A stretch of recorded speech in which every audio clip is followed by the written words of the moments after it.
அஸ்ஸலாமு அலைக்கும் வரஹ்மத்துல்லாஹி தஆலா பரக்காத்துஹு. பிஸ்மில்லாஹிர் ரஹ்மானிர் ரஹீம். புகாரி எனும் நூலிலிருந்து ஜும்மா தொழுகை பற்றிய இன்றைய தொகுப்பு.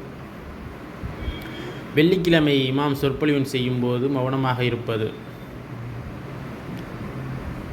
தம் பக்கத்தில் இருப்பவரிடம் மௌனமாக இரு என்று எவரேனும் கூறிவிட்டால் அவர் பாழாகிவிட்டார்.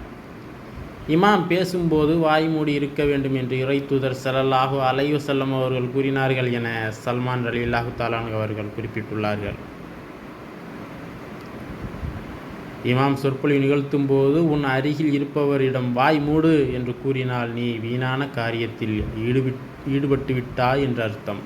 இதை அபூ ஹுரைரா ரலியல்லாஹு தஆலா அன்ஹு அவர்கள் இறை தூதர் ஸல்லல்லாஹு அலைஹி வஸல்லம் அவர்களை பற்றி குறிப்பிடுகிறார்கள்.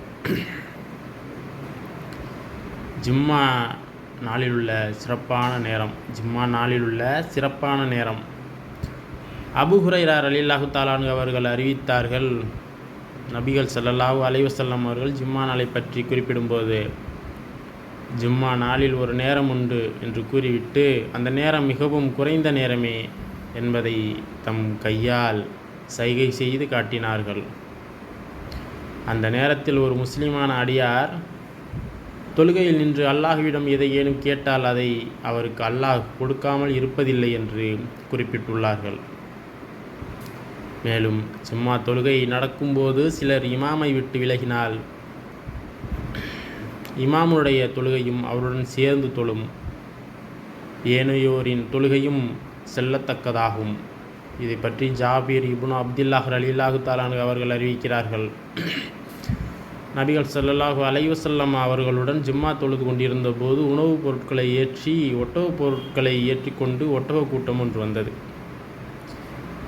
அதை நோக்கி மக்கள் சென்று விட்டனர். 12 நபர்களை தவிர வேறு எவரும் எஞ்சியிருக்கவில்லை. இந்த நேரத்தில் தான் அவர்கள் வணிகப் பொருட்களையோ கவனத்தை ஈர்க்கக்கூடியதையோ கண்டால் உம்மை நிலையில் விட்டுவிட்டு அதை நோக்கி சென்று விடுகின்றனர். இதை பற்றி திருக்குர்ஆன் அத்தியாயம் 62 வசனம் 11 கூறப்பட்டுள்ளது.